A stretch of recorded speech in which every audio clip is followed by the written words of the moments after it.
Hello, everyone, and it's a very special 600th episode of Locked On Canadiens. Today, we're going to discuss the Habs Flyers tank off, whether the Canadiens can win a game for Carey Price at all before the season is over in just 4 games, and we're going to get to all our listener questions in the Friday Mailbag.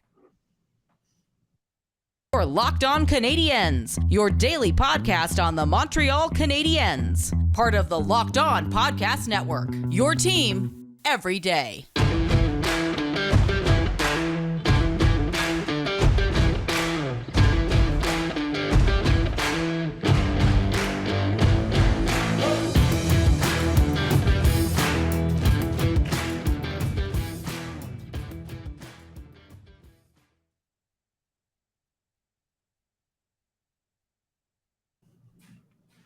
Hello, everyone, and welcome to a very, very special episode of Locked On Canadiens.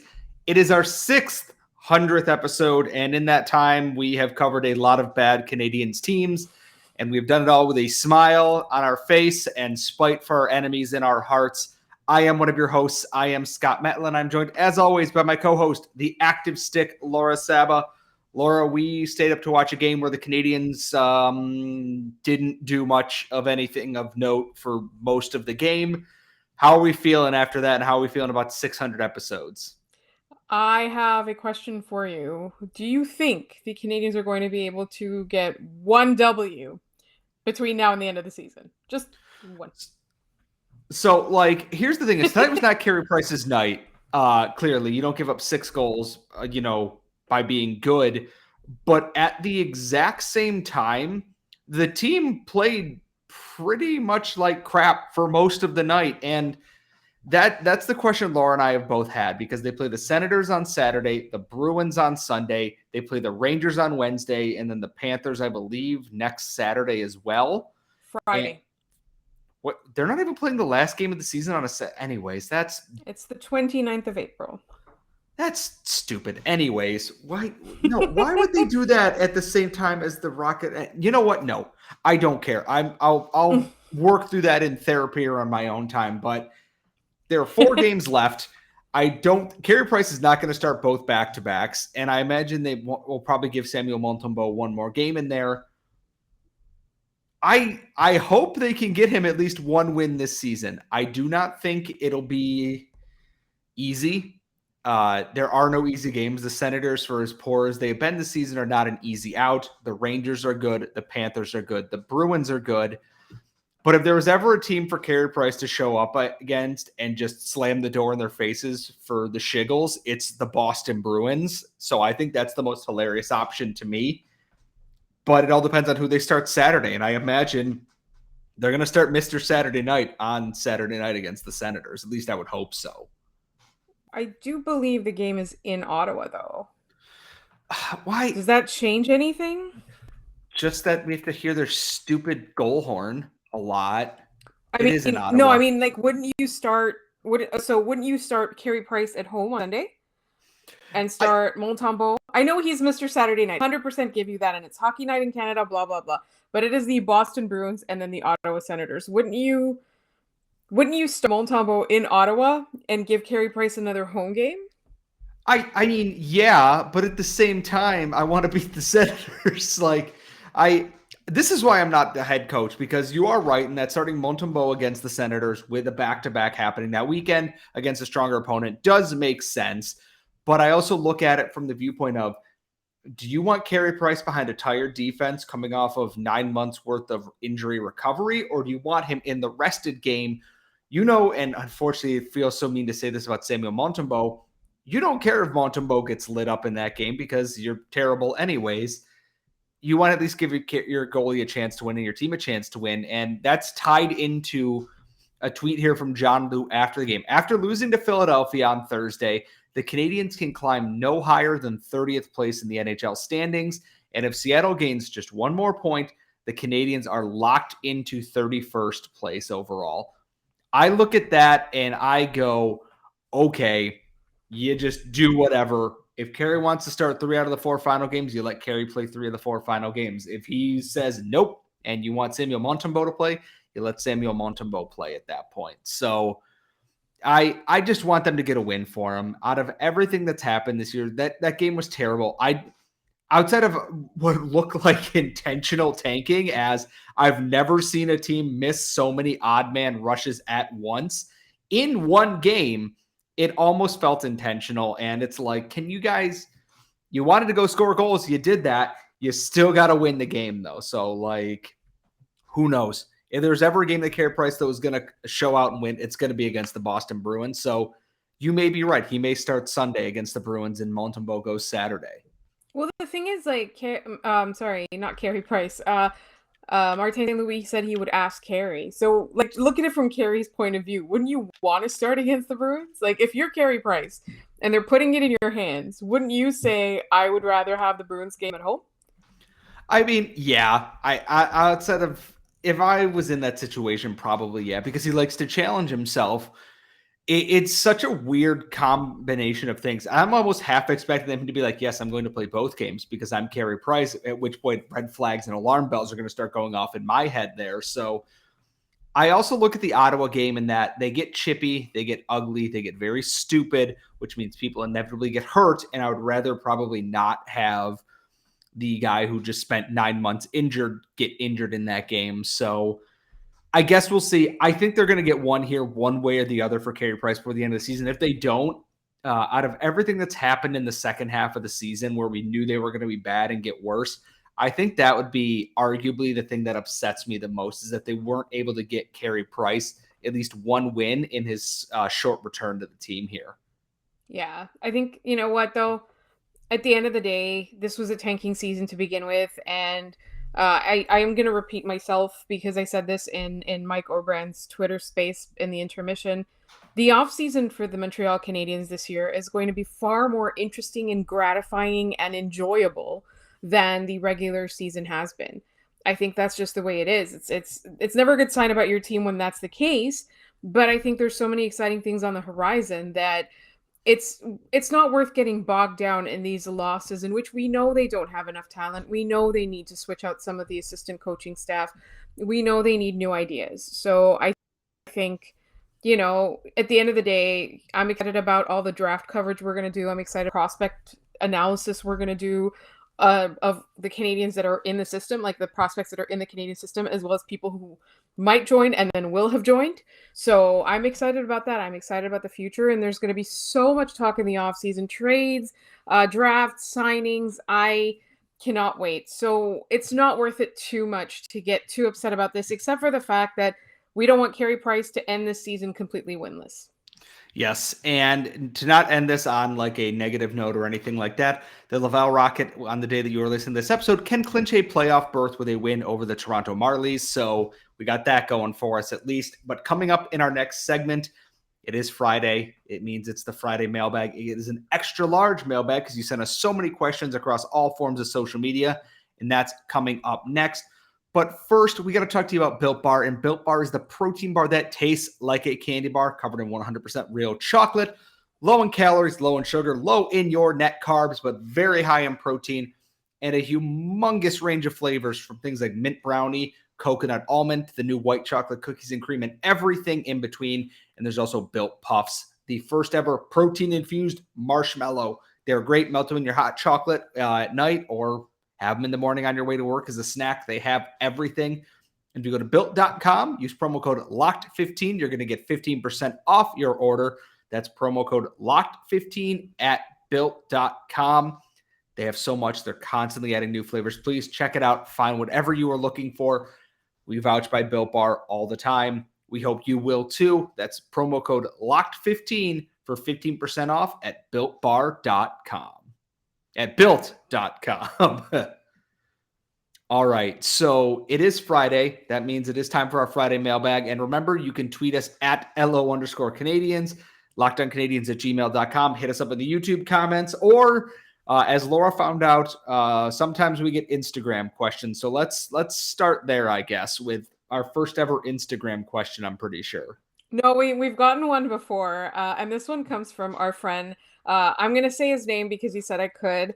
Carmichael on Instagram, and I don't mind. However, you send us the mailbag questions. We just love hearing from all of you, and I feel like here it is. All right, where do we see Ryan Poehling fitting next season? I saw him score 2 goals on Saturday, which was awesome, and I see him taking a big step next year, going up and down between Laval and Montreal.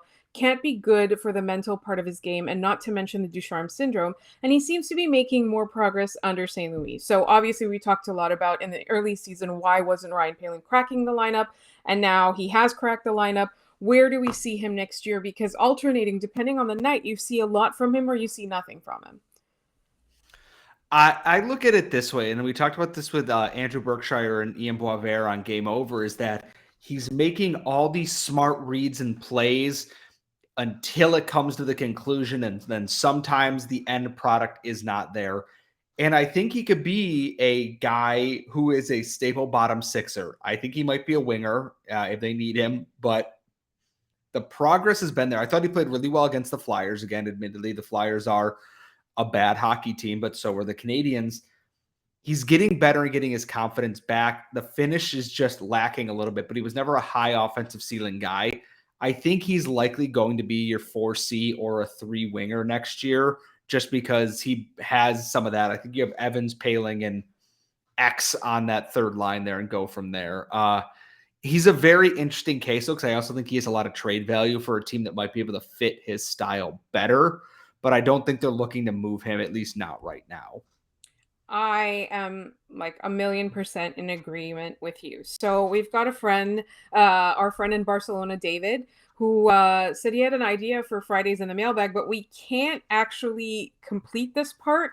So he said, what if the listeners were to send in their favorite songs about hockey and do one a week? So because of YouTube rules, we can't rights rules, but we can mention the songs. And so, we invite people to kind of share what their favorite songs about hockey are. Also, absolutely please share hockey movies and things like that. We can maybe do pop culture segments. So I do think that, that's a great idea. So thanks, David in Barcelona. And we have a mailbag question that was literally in the YouTube comments from Sebastien. For the mailbag, a lot of talk lately regarding who might be on defense next season, but who are the 12 forwards you expect to start the season with the Habs? It's a lot trickier. All right. So if we're going to break this down by forwards, we're going to go top line. You're going to have Caulfield, Suzuki, Anderson. That's 3. You're going to have Gallagher and Dvorak. That's 5. I believe you're going to see Jesse Alonen, who will be 6. Jake Evans, it will be 7. Paul Byron will likely be 8. Raphael Harvey-Pinard, I believe, will be 9. Oh, man. This is hard because I assume Hoffman's going to go. I would more than likely assume that. I don't think Yoel Armia is on the team next year either. I think he's going to get traded out. Oh, Shane Wright will be 10. I think Michael Pezzetta will be back next year. I think he kind of earned a spot in the lineup, and I think they'll keep him around. And I think Laurent Dauphin will be around. I think that's 12. It's not great, and I think there's going to be whoever they go after in free agency, whether it be a winger or another center, I think will be in there. And one of those Pezzetta, Dauphin guys is going to be bumped to the AHL or as a healthy scratch 13th forward kind of situation. It's very much in flux. I realize as I get through the first 8 and I go, and it makes me realize next year's going to be painful to be very kind about it. It's going to be a growing season unless they have a big splash in free agency.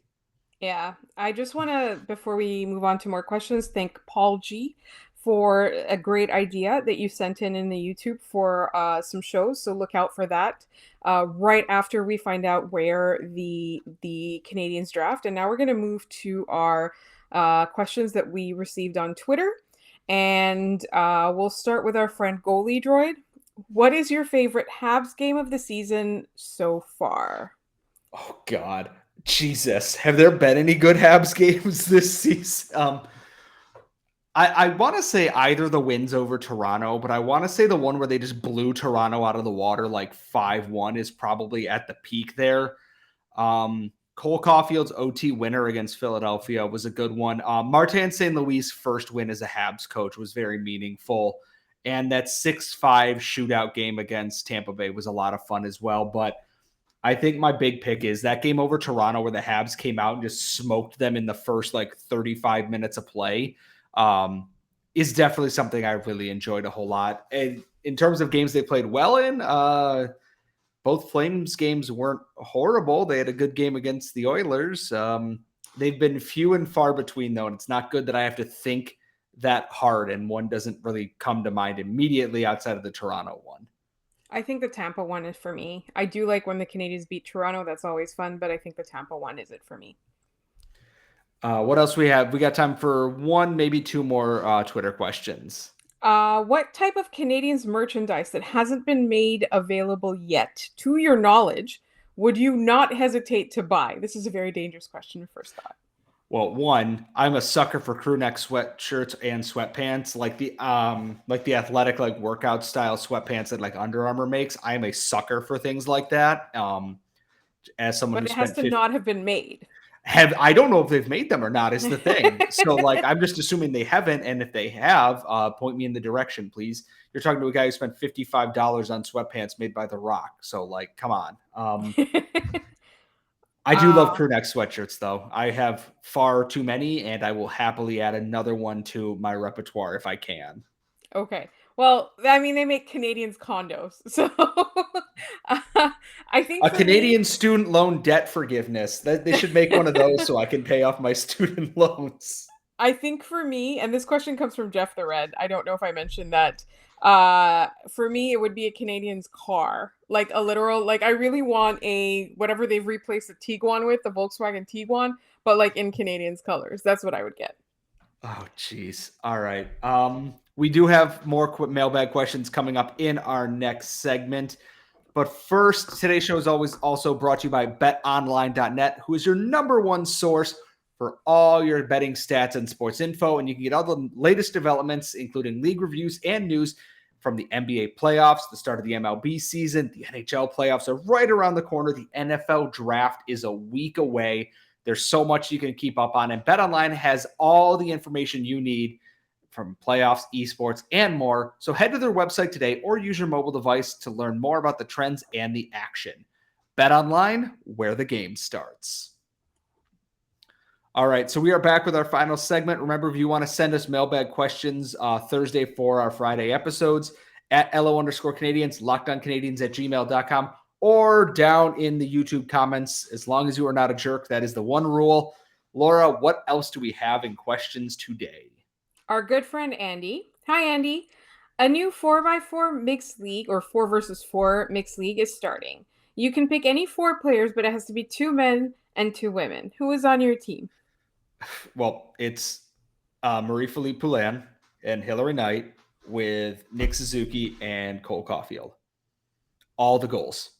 All of the goals. I don't care that none of them are a defensive player. I don't care. Score a bazillion goals and be awesome while doing that. And then you also have 2 Americans and 2 Canadians. It's all Thanos. It's perfectly balanced and delightful and awesome. And I will hear no arguments otherwise. I can't argue with you. I literally sat here and I thought about, I went immediately Hillary Knight, Marie-Philippe Poulin. And then I'm like, who am I going to pick from the men, dude? I could add more women. Anyway, you're right. It would be so much fun. You don't stop it. And then I assume Carey Price is your starting goalie because it's 4-on-4 and he is outside the realm of that. But I know that it seems like a cop-out to pick the 2 most well-known women, but also they're also very decorated. It's not like they're chumps, right? They played for the Montreal CWHL team. Why would I not pick them? It's so simple. All right. What else do we got? Randy Hansen says, congratulations on making it to 600 episodes. A great achievement and a lot of time and effort that I appreciate as a listener. And we appreciate you so much, Randy. You have no idea how much we appreciate you. Thank you.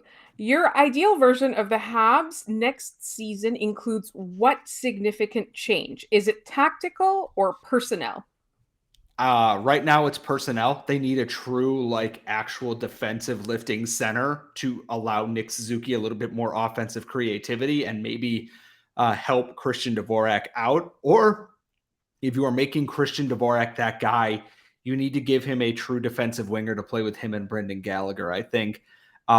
Because we don't know what Martin St. Louis team looks like with an actual lineup. It's a lot of mishmash and puzzle pieces trying to fit in places and just seeing what works.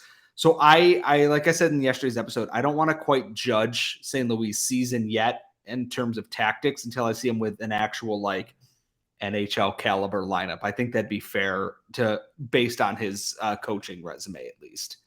I think so too. Personally, for me, I think tactically, like right now, I think they figured out what they want. So I don't know if you count it as a change if they figured out what they want, but they haven't gotten there yet. So I think personnel change, and I would change defensive and special teams coaching. I truly, as much as I love the coaches that are there on a personal level, I think, everybody loves them for a reason. There's definitely a reason for that. I think that if you want to be a fast and skilled team, and you're planning to accumulate fast and skilled players, you need coaches that will deal with that. And I like the idea of Martin St. Louis because he has never coached in the NHL before. So he's going to be hard to game plan and coach against. So I wouldn't mind if they brought in people that are kind of unknown, but I also think that you need at least one person on that bench staff that is quite experienced in this league. Just because you never know, right? Like there's lots of things that you could use for experience, but in terms of who decides and makes the decisions, I don't mind if they're people who are new, who are brand new, who have never coached or who have come from a different background, kind of like Martin St. Louis. He's a hockey person. You can't say he doesn't have a hockey background, but he never coached. Next question will come from Jeff the Red. What's the most surprising thing for you to come out of this podcast?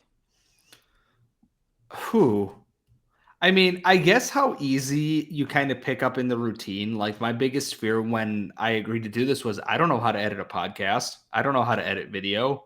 I don't know how to host a podcast. I don't know how to do any of this crap. And 600 episodes later, they still haven't fired me. And here we are. It gets very easy when you have a very good co-host who you work in sync with and are always in contact with and knowing what to do here. The wildest part is that I used to take an hour and a half to like edit shows down. And now I can just, in the blink of an eye, I can get it done. And part of that is the ease with it being on video now, but just how easy I picked up the routine for all the little podcasting niches and stuff like that. It just kind of makes sense. It's a second nature to me right now. I tell my coworkers about it and they're like, how do you do all this? And it's like, it just comes naturally at this point. Yeah, I think that's part of mine as well, is just how much it fits into my life. It just, I know I need to do the podcast now. I know how much time I need to budget for it, assuming nothing goes wrong, knock on wood. Our first ever episode, by the way, episode number 1, we had to re-record the entire thing because of audio issues. But just how quickly I can kind of, Scott and I will just have like 2-word conversations and we know what we need to do that day, whether it's time or topic or whatever. That's one. And I really think that for me particularly, I have felt very, very blessed with some of the people that we've met through this podcast, whether it's other Locked On hosts, other fans that have come into contact with us, some friendships that have become solidified due to this podcast. I think I say it all the time that I would never want to do this podcast with anyone other than Scott.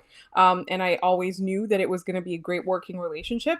And it surprised me just how great it is. And I never would have wanted to also do it with someone else, because I really do think that your co-host needs to have your back. And if you're a marginalized person in any way, your co-host needs to validate your lived experiences.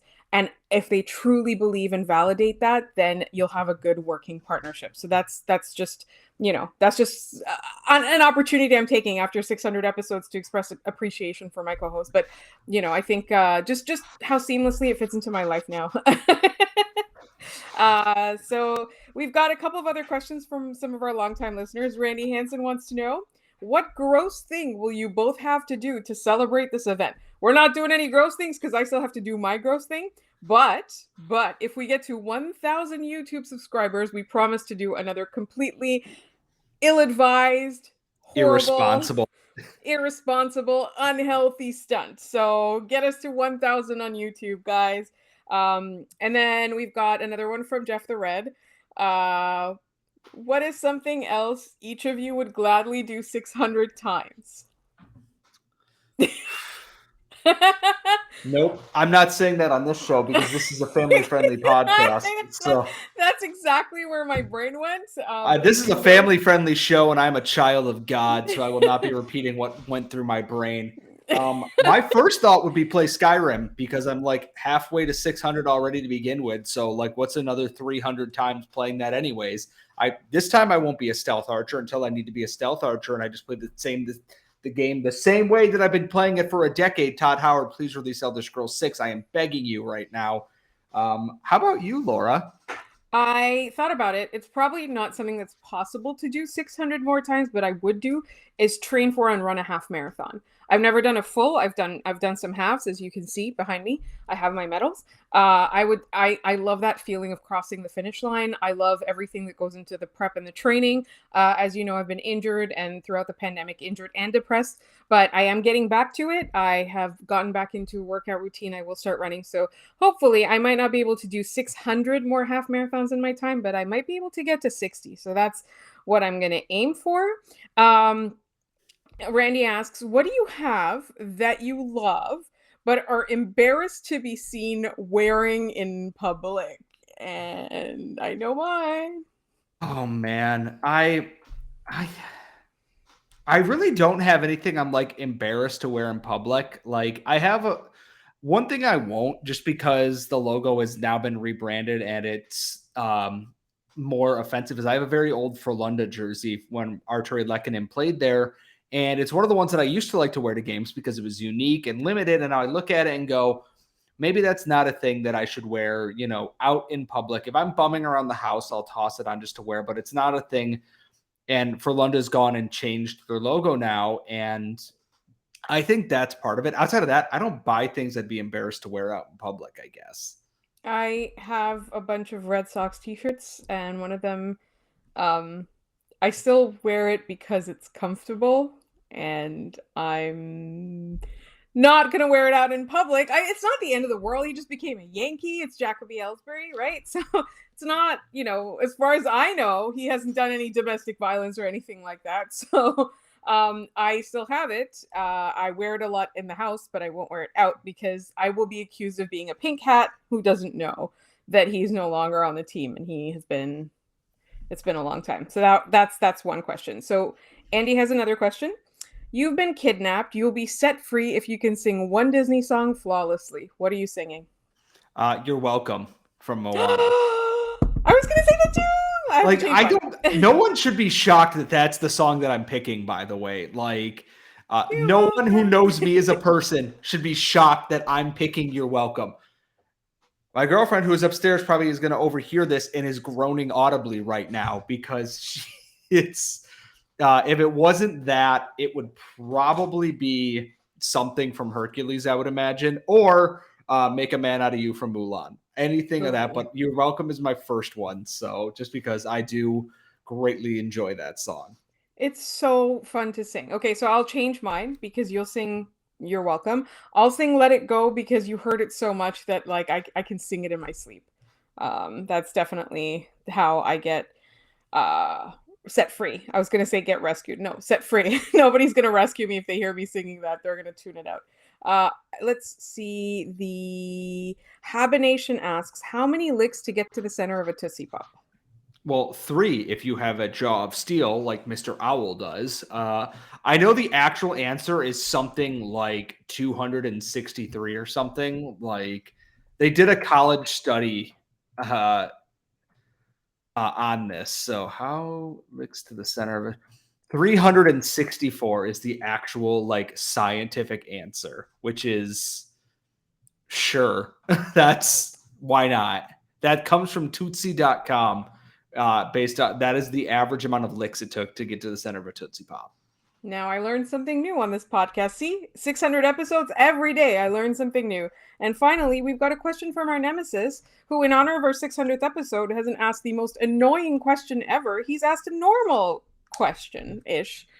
What's the most surprising animal musical instrument pairing you could plausibly see, i.e. not a snake playing a trumpet, at a zoo? I feel like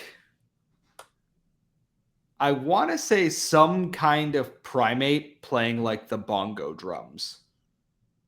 I don't know if that's surprising or not, but like, I don't know what answer he's looking for because it's going to be something stupid. I know that much. So like, I'm going to say a lion or tiger, some kind of cat, some kind of, majestic, regal cat playing drums. He's going to be so mad that we both picked drums, which I think makes this the best possible answer we could have given then. So, I mean, if I had a primate, I would be like, maybe I'll teach it to play the banjo. That would be fun. But I wanted to go regal. I really like lions and tigers. From a distance. I don't want to keep one as a pet. I'm not insane. Fair enough. That's our 600 episode mailbag. All right, folks. Remember, if you want to send us more mailbag questions, at @LO_Canadians on Twitter, LockedOnCanadians@gmail.com, and the YouTube comments, et cetera, et cetera. Thank you so much for our support through 600 episodes and our launch on YouTube this year. It's meant a lot to us. We're going to have at least 600 more and probably 600 more beyond that. Thank you so much. When you're done checking us out, make sure you're following Laura at The Active Stick and myself at Scott Matla. Subscribe to our YouTube channel, please. 1,000 subscribers equals something horrifying for both of us. And when you're done checking us out, please check out Locked On Fantasy Hockey so they can help you close out and win those fantasy hockey titles wherever they may be. We will see you all next time.